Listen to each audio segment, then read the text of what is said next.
बंधु मैंने आप देखिपे आम चारा नहीं कि आसु नड़िया चारा जोटा कि तार साइज देखिपे के बड़ अच्छी यहाँ भी साइज देखूँ ता सहित यहाँ मुझे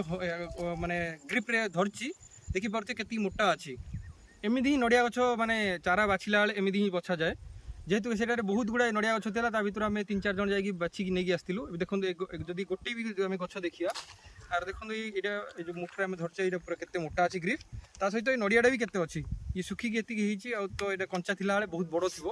आ सुखिकी तार गछ बाहर ता सहित ये जो गछ भी हेल्दी अच्छी आर आउ 4-5टा पत्र अच्छी ता सहित ये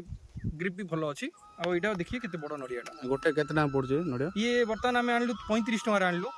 जेहेतु कि मनसून आसी कहीकि 35 टଙ୍କା देले जदि आम गवर्नमेंट तरफ न आनुचे प्राइवेटली आनुचे 60-65 आनुचे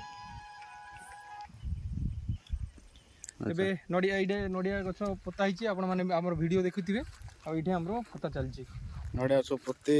काना गोटे नड़िया से लगे मझे गोटे लगे कदली गछ आगे वीडियो देखे धन्यवाद।